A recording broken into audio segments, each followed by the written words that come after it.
Hello and most welcome to 1064 of the Heidegger series.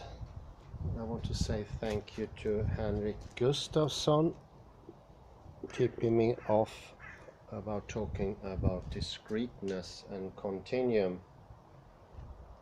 This is a very important aspect of all thinking and all doings, but it sounds at the beginning very complicated. The reason for that is not it is because it is complicated. It is because we have already gone the wrong way, and sort of getting into the right way again takes a lot more effort. This is analogous to if you're walking on the path, you know how to correct for deviations, breaks or low pace and so forth for some slight deviations.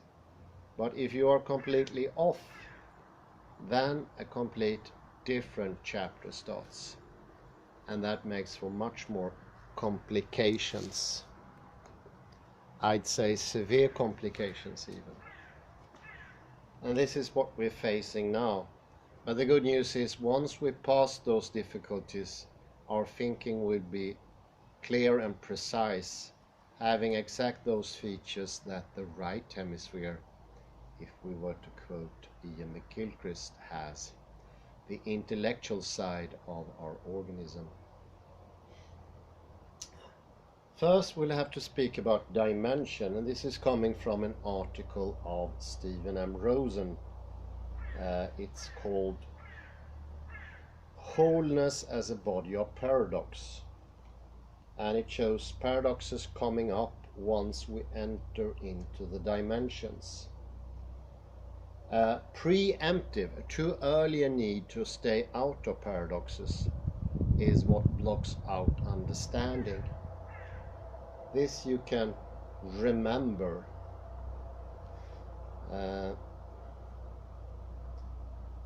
Of course, as most writings of Stephen M. Rosen, it takes the foundation in the writing of Heidegger, Husserl, but also in non-Euclidean geometry. And you must remember, this is the start of continental philosophy. It all started with Husserl and the non-Euclidean mathematics, because that makes a big change in the intellectual endeavor, or at least it should.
Well, let's start with asymmetry.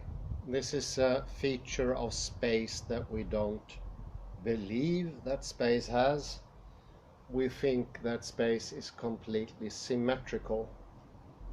And we many times before discussed, especially with vantage points coming from Heidegger, Derrida, and also Lacan, that asymmetry is actually a feature of space, and falsely sort of assuming that symmetry is a part of space and that's the only possibility leads us to falsehood.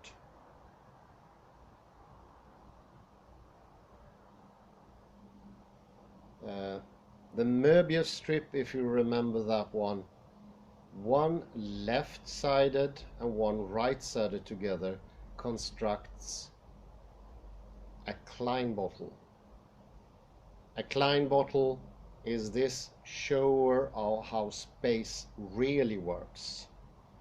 The reason for the Klein bottle is to show the real features of space, and it's oddly asymmetrical. For you who have seen it, I will put a link to a Klein bottle. You will understand it is widely asymmetric. Whereas we in normal speech always assume that, for instance, if I do a conclusion, a syllogism, I put the different propositions on top of each other and then I make a syllogism. That assumes that space in somehow is symmetrical and the different propositions can be located to be above, under, and the conclusion at the very bottom.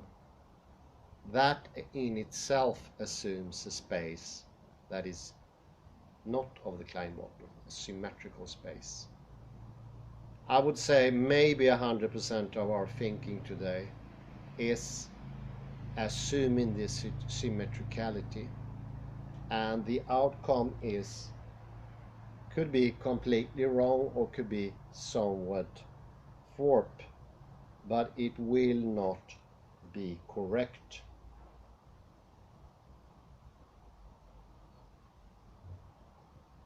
The Klein bottle has the same property of asymmetric one-sidedness as you will find in, for instance, the two-dimensional Möbius surface.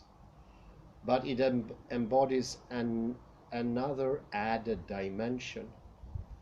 Note that we cannot actually produce a proper physical model of this curious bottle. That is, left and right facing Möbius bands cannot be superimposed on each other in a three-dimensional space without tearing the surfaces. I am going to suggest that this inability to objectify the Klein bottle in three-dimensional space derives from the fact that the bottle indeed calls an inner dimension into play.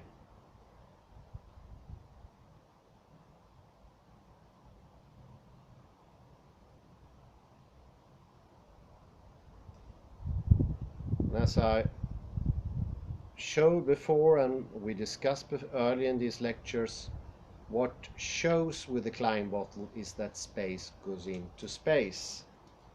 This is not what we normally attribute when we think in space.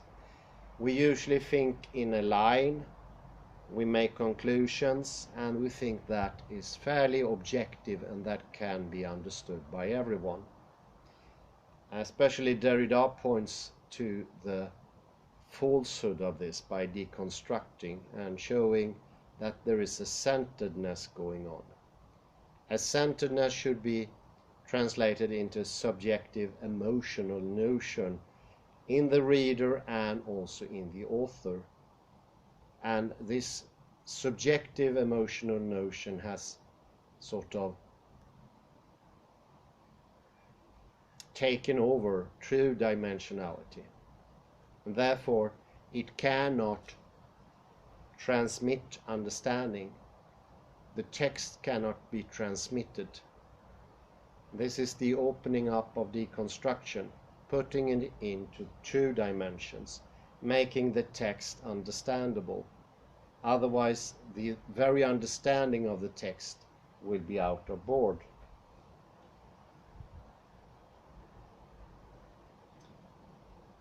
This penetration is a fourth added dimension.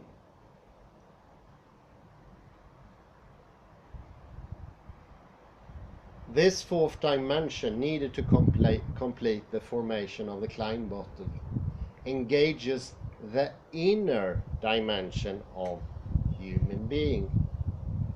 It is not just another arena for reflection, one that stretches before us. Rather, it is folded within us. entailing the pre-reflective depths of our subjectivity. But to fully grasp the nature of the Kleinbottle's missing dimension, we must better understand the general meaning of dimensionality. Therefore, Stephen M. Rosen and I will go through the classical treatment of dimension, the one you already have established before you start your academic career. And in that dimension you will make your conclusion, you will make your not abstract thinking, which that's not really possible without understanding the Kleinbottle, but the repetitive copying thinking. So this will be to some degree already very familiar. The notion of dimensional space proves to constitute a third crucial factor in our analysis. In experience as governed by predicting I, there is the object, the detached subject before which it appears, and there is space, that which mediates between object and subject. Thus, in the thinking of Kant, perceptions of particular objects and events are contingent, always given to variation, but all perceptual awareness is organized in terms of an immutable intuition of space. In the words of Fowler and McMurrin, Kant took the position that no matter what our sense experience was like, it would necessarily be smeared over space and drawn out in time. Implied here is the categorical distinction between what we observe, the circumscribed objects, and the medium through which we make our observations. We observe objects by means of space. We do not observe space. Kantian space is rooted in the Platonic notion of the receptacle, or the amphora, where space abides, and that space is a necessity for perception, thinking, and knowledge. It needs to be in a space. That's why Heidegger invented the term subject in front of space. No, subject in front of object in space. So maybe this very hard to get notion is becoming clearer now. In the Timaeus, Plato asserts that we must make a threefold distinction and think of that which becomes, that in which it becomes, and the model which it resembles. The first term refers to any particular object that is discernible through the senses. The model for the transitory object is the eternal object, i.e. the changeless form, an archetype or idea, eidos, that furnishes the template for the work of the demiurge, the god or the divine subject, who creates the particular objects, and that in which the object becomes is what Plato calls the receptacle. Plato's trichotomy generally corresponds to the terms we have been working with: the subject, the object, and now the containing medium of the objects, the receptacle.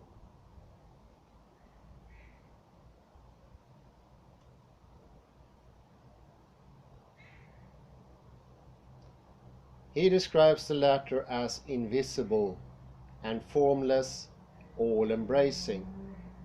It is the container of all changing forms that itself does not change. Plato goes on to characterize the receptacle as space. The Platonic notion of space constituted the seed for the concept that was to come to fruition, and play a critical role in post-Renaissance science and mathematics. The key to a deeper understanding of classical space was given by Plato himself.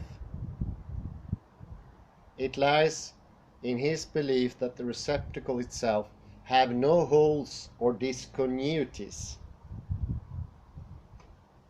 Elsewhere I have examined the notion of classical dimension in some detail. At the heart of the matter is the idea of the continuum. Space in its essence, the space of Plato, Euclid, Descartes and Kant, is a continuity, and continuity entails extendedness.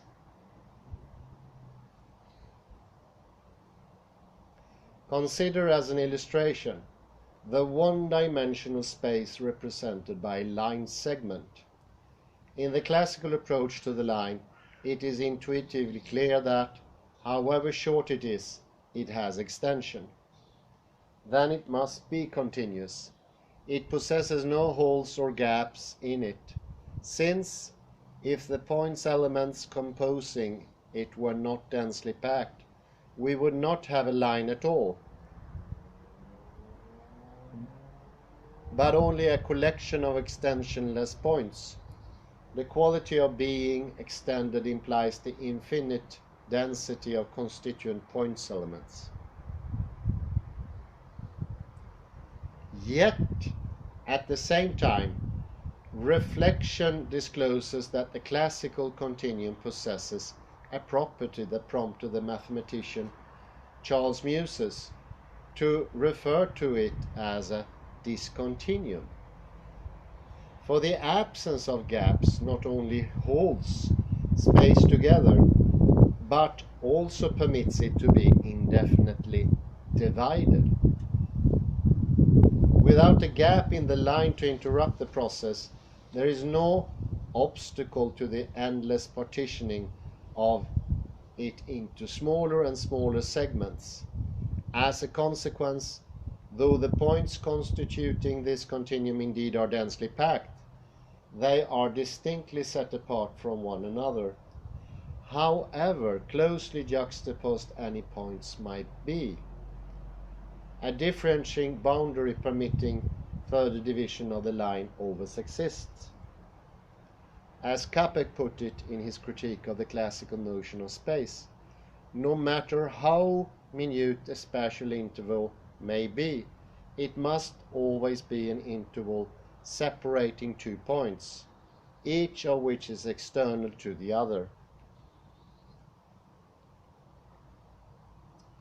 The infinite divisibility of the extensive continuum also implies that its constituent elements themselves are unextended.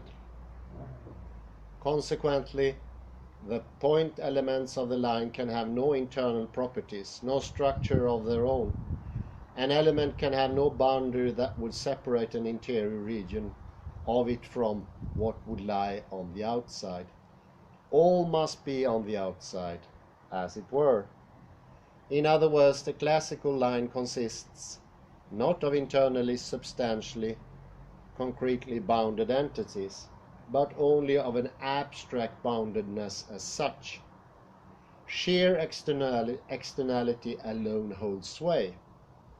What Heidegger called the outside of one another, of the multiplicity of points. Moreover, whereas the point elements of classical space are utterly unextended when space is taken as a whole, its extension is unlimited, infinite.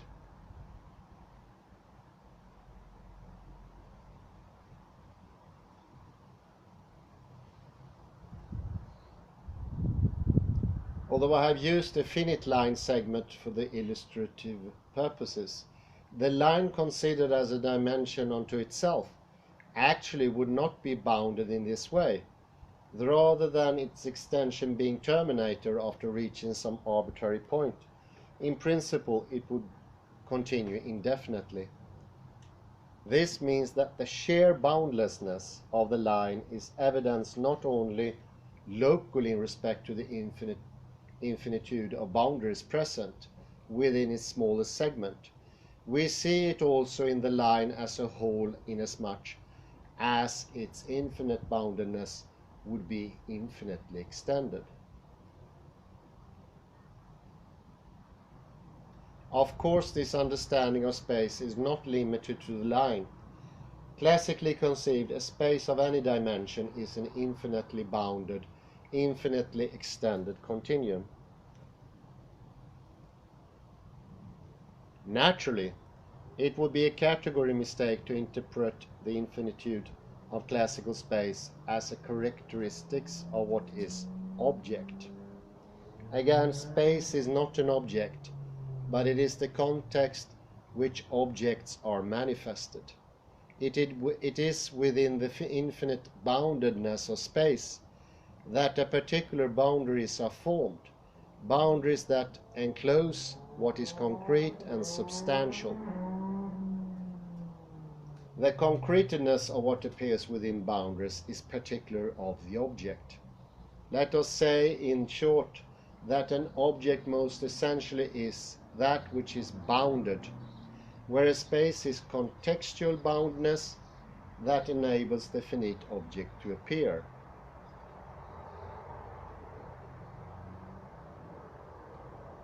We have seen, moreover, that the spatial context in what mediates between object and subject. This third term of the classical account refers to the unbounded. This is implied by Descartes, who held that whereas objects are extended in space and therefore fully constrained by its laws, the subject is utterly unextended, thus freely transcendent of space. It is before this unbounded subjectivity that bounded objects are cast. A little parenthesis. The word objects come from the Latin objicere, to cast before, end of parenthesis. In sum, the crux of the classical cognition is that of object in space before subject. The object is what is experienced. The subject is the transcendent perspective from which the experience is had. The space is the medium through which the experience occurs. Note here the special role played by the continuum. It is the continuity of space, its absence of gasp, that confers closure. Objects are sealed in their containing space, and thus are sealed off from the uncontained subjectivity before which they appear.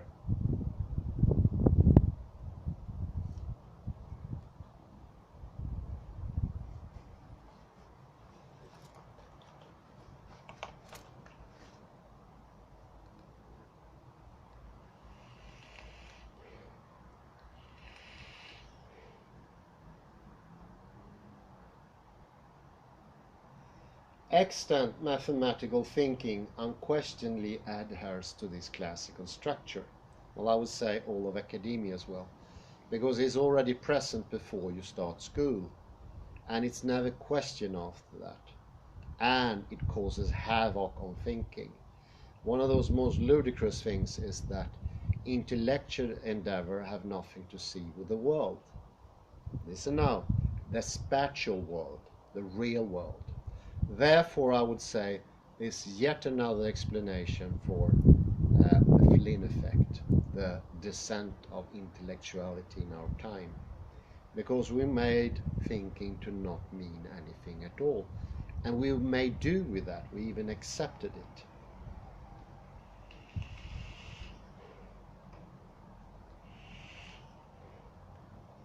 There is the mathematical object, a geometric form or algebraic function, the space in which the object is embedded, and the seldom acknowledged subjectivity of the mathematician who is carrying out the analysis.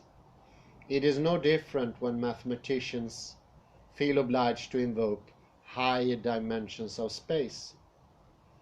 Extra dimensions are summoned into being by extrapolation from the known three-dimensionality of the objective physical world. This producer of dimensional proliferation is an act of abstraction presupposing that the nature of dimensionality itself is left unchanged. I have to put in a parenthesis.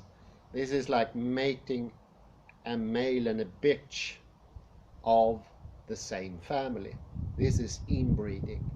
This is really, really lazy, unthoughtful, and blank. When I say lazy, it's not in the normal term. This is a laziness that's been going on for centuries, but it affects everything, most definitely.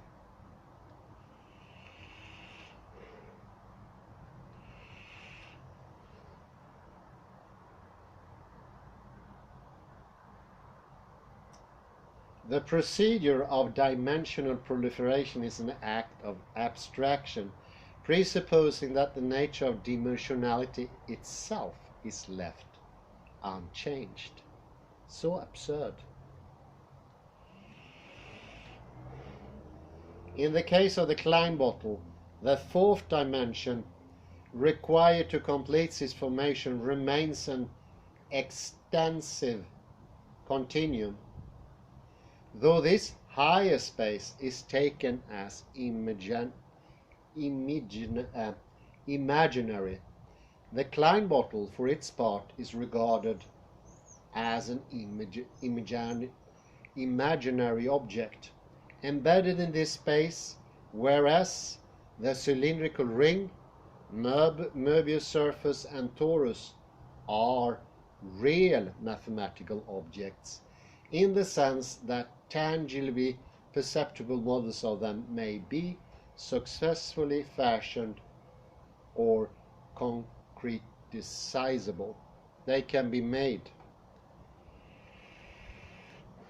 But we live in space. So these higher dimensions cannot be depicted. This is utter sheer nonsense. This is Hugh Everett talking again, or could be Max Tegmark.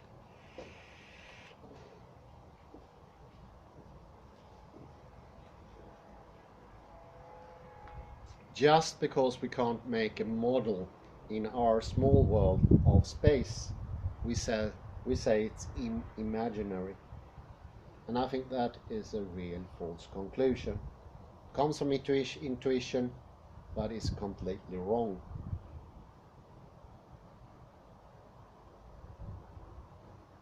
Whether the mathematical object must be approached through hyperdimensional abstraction is cast before his or her subjectivity. To repeat, subjectivity itself is the detached position from which all objects are viewed, or better perhaps, from which all is viewed as object.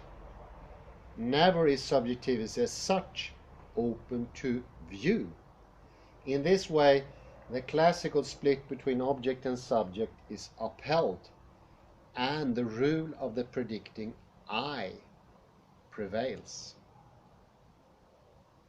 The I could be the observer in quantum mechanics.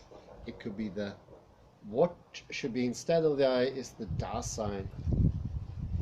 Well, let's go into the other model proposed by Stephen M. Rosen, the non-classical character of the Klein bottle. In his phenomenological study of topology, the mathematician Stephen Barr advised that we should not be intimidated by the higher mathematician. We must not be put off because he is interested only in the higher abstraction. We have an equal right to be interested in the tangible. Well, I guess we're living in space, and this is our world. It's not the realm of the mathematician, or some landlord, or some duke somewhere in the imaginary worlds of Max Tegmark.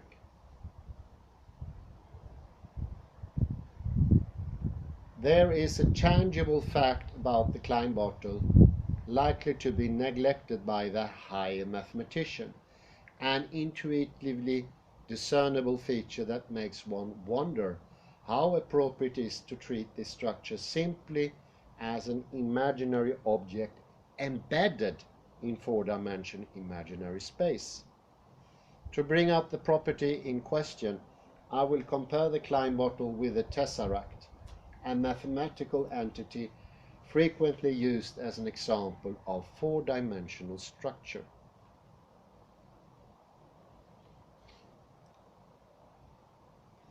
The tesseract is taken as an imaginary extrapolation of the three-dimensional cube to four spatial coordinates. Each of the faces of this hypercube is itself a three-dimensional cube defining the lower limit or boundary of the higher dimensional structure, just as the real three-dimensional cube is bounded by two-dimensional surfaces. Were a cube face to be viewed from the three-dimensional vantage point, only a cube would be perceived, since such a face is a closed form, complete in itself and totally indistinguishable from any ordinary cube. Not the slightest hint would be given of hyperdimensional extension. Succinctly put, the tesseract is a purely imaginary higher dimensional entity with a simple real lower dimensional boundary condition. Thus, it would be impossible even to approximate a tangible model of a hypercube in three-dimensional space. The only portion of it we could realize there would be only the ordinary cube. It would just be a cube, nothing else. And I think I've been exposed to this idea many times, and I always bought it until this very moment.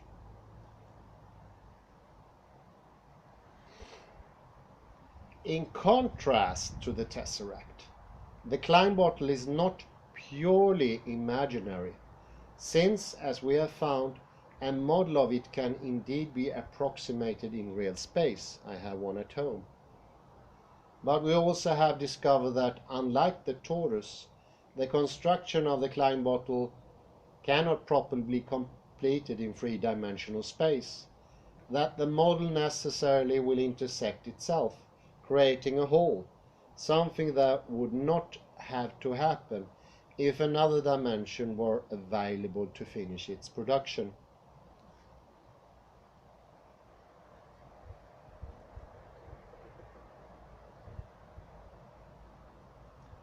It is this curious dimensional hybridity of the Klein bottle that is bypassed in the abstractions of standard mathematical analysis, because the standard approach has presupposed the extensive continuity of dimension since the time of Plato. It cannot come to terms with the reality that lies between dimensional continua.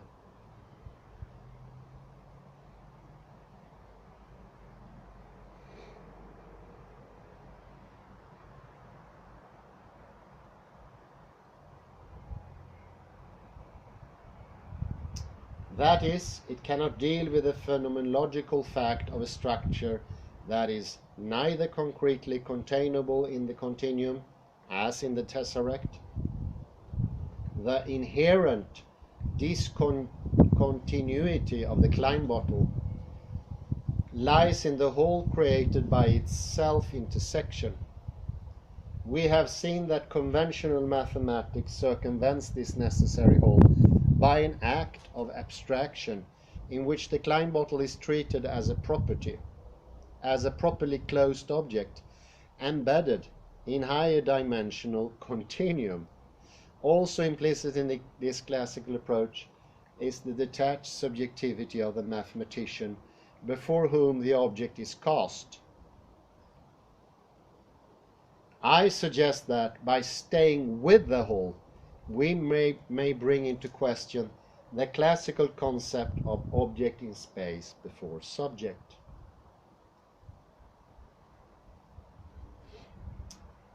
Let us look more closely at the hole in the Klein bottle. This loss in the continuity indeed is necessary. One certainly could make a hole in the torus, or in any other object in the three-dimensional space.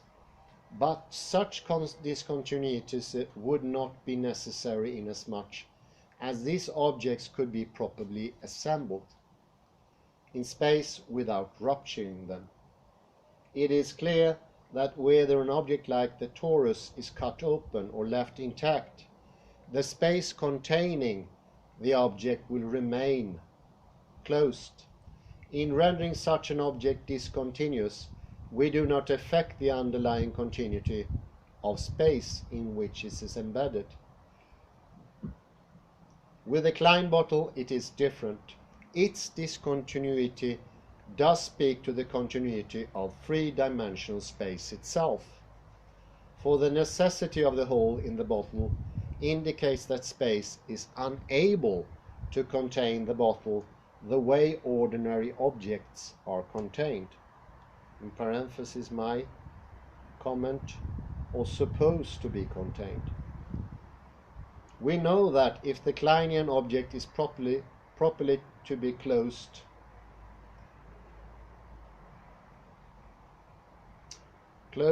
assembled without a hole, an added dimension is required. Thus, for the Klein bottle to be accommodated, the three-dimensional continuum must somehow or in some way be opened up. Its continuity challenged.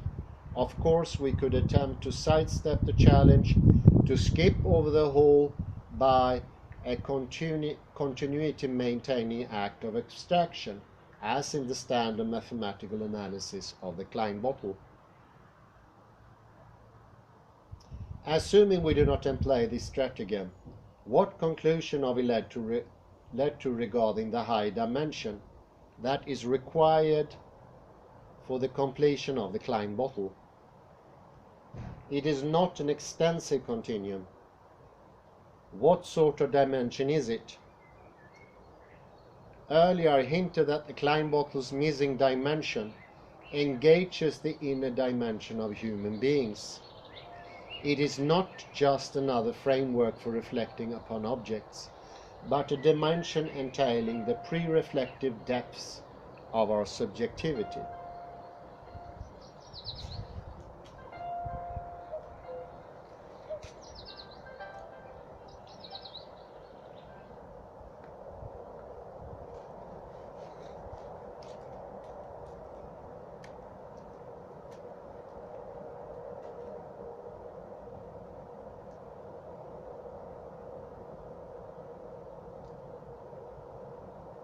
Let me now attempt to make this clearer. We have seen that the classical paradigm presupposes a threefold categorical disjunction: contained object, containing space, and uncontained subject. This is what we all start with once we begin school or any other learning. And this is so interesting. This is pointing to the amnesia. He's well scholared in his deconstructivist and destructivist as Heidegger and Derrida. It shows clearly that we are subject to a, call it, presupposition about space that makes us shielded off from our exterior, but also that makes the exterior be shielded off from our inner in a way that is not really possible. I think that is the point. But let me read Rosen first. It should be done in this order. The contained constitutes the category of the finite particular, the empirically factual, the immanent contents that are reflected upon. The containing continuum is a normative universal serving as means by which reflection occurs. The uncontained is the transcendent agent of reflection. It is only when we adhere to this Platonic Kantian trichotomy that the idea of dimension is associated exclusively with the second term, the continuum. The tripartite division is confounded by Kleinian dimensionality.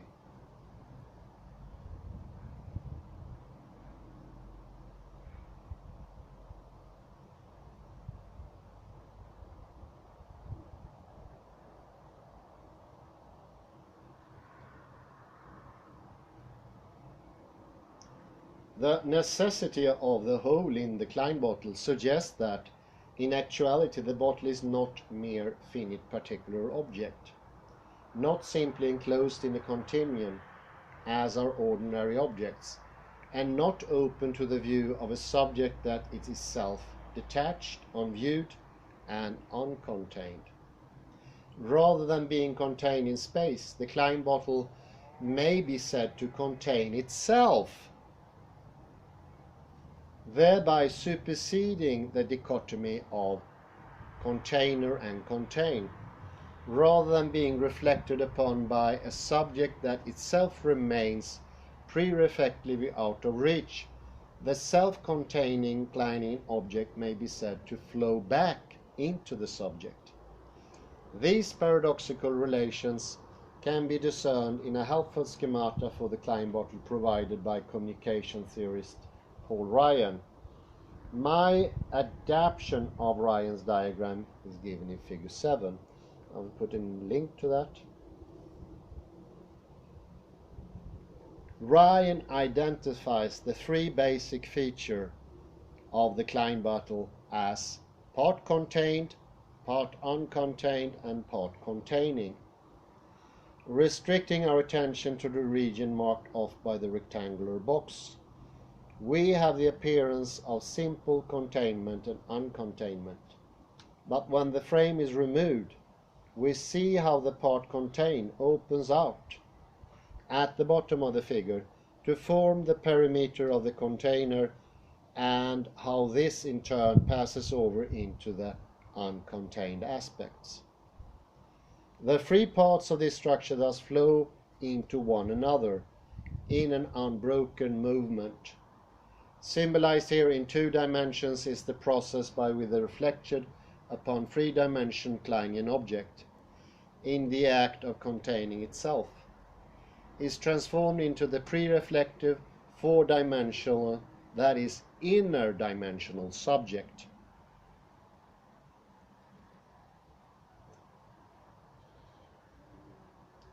Elsewhere, I noted the resemblance of the Klein bottle to the hermetic vessel of all alchemy. The design of the enigmatic vessel is essentially that of the Ouroboros, the serpent that consumes itself by swallowing its own tail.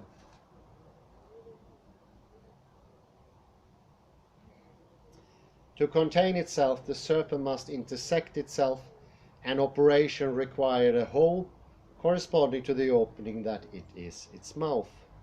The hole in the Klein bottle is of this sort.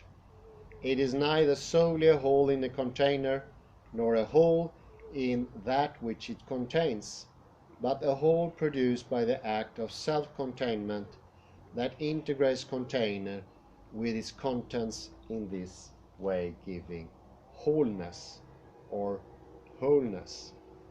Both a whole and a wholeness. Without a whole, there is no wholeness with a W.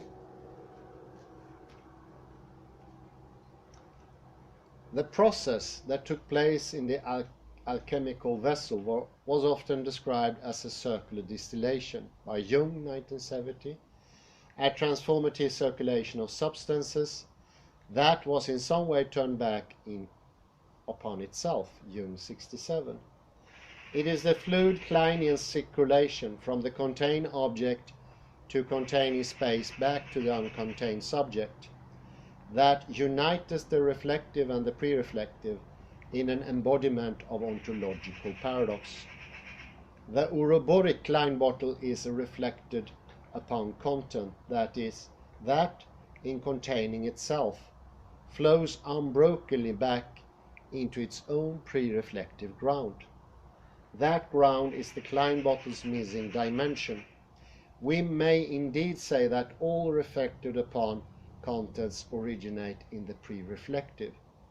But in this case of ordinary content, we cannot move back on its ground without a construction, because this content appears simply contained, closed onto its spatial container in such a way that is closed off from its pre-reflective source. Only a self-containing object or reflection can incorporate its pre-reflective origin without a break.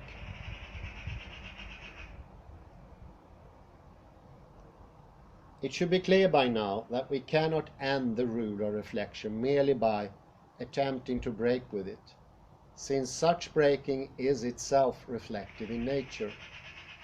This realization finds expression in the general strategy I have employed, to abide in the reflective mode to carry out the concretization of an ontological paradox within reflection's own province.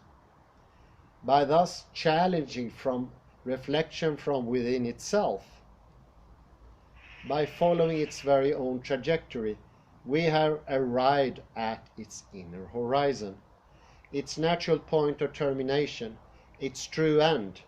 And of course, the true end of reflection cannot merely be an end, since it would then be but the outcome of a reflection.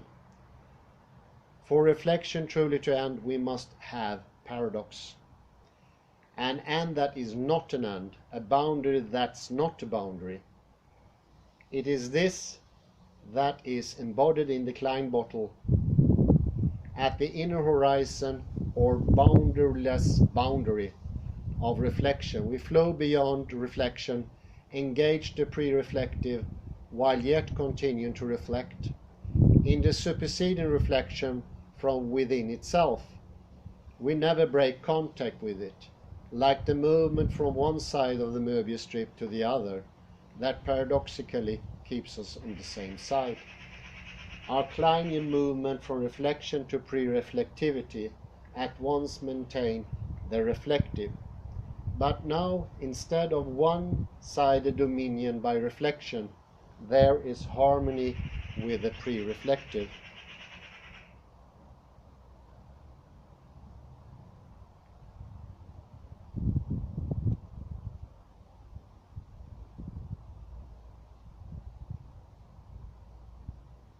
I think I'll have to conclude here and continue in the next lecture. And that is that he's showing to something incredibly important when it comes to our position in the world. We usually, or all of us, regard us as subject in a world external to ourselves. But we disregard the space. We don't say that is part of the picture. And by disregarding it, we don't know its nature. And in the end, it does not make sense. I think the last time I saw the Tesseract, I was thinking to myself, but hey, for me, this supposedly four-dimensional object is sheer three-dimensionality, nothing else. So it doesn't really make sense with the Tesseract. And I think they're getting away by making this horrible child, which is another dimension, by mating sister and brother into something that was a vice into a virtue. And it's absolutely horrible, because our thinking system gets disconnected from its proper terrain, the world and space, and from that can only come indiscriminate, randomized limitation. The thought will stop. It cannot continue. It cannot have permanence. It cannot have what Ian McGilchrist said, the lacking of the modern world of acuity, abstraction, and sharpness. That is a sheer impossibility in this. Because if we forget how space works, and when we walk and think in space, it turns out into absurdities. And I think the worst absurdity I ever heard is like, I'm just thinking in myself. This is not thinking in space. Said by the linguistic professor once. And it's just scary. It means that everything he says is completely subjective, meaningless, transcendent, not of this world. Welcome Hugh Everett, welcome Max Tegmark. I don't think it's a happenstance that these theories of our worldless is so common today. And it cripples all thinking. It kills it off. And Stephen M Rosen says, still to this day, he's live and kicking, that intellectuality can strike back. But we need to look at the presupposition we bring into learning. Before, if we don't go into that, we can never open up this idea. We will be locked and we will be tensed. We will not be able to think us out of it. This is the only solution. This is the opening of the door. Because in a way, the fourth dimension, even if it sounds like a liberation or a way out to some people, I think it's a locking prison. Because it locks us in the idea that we are not part of this world. Wir sind nicht Entwurft, as Heidegger would put it. But sorry, we are part of this world. And trying not to be part of the world would just cause anger, friction, and distress. And that is not necessary features of the world. Okay, I say thank you very much. I will try to continue with this to get more into this continuum and discreteness. Have a very nice afternoon and bye for now.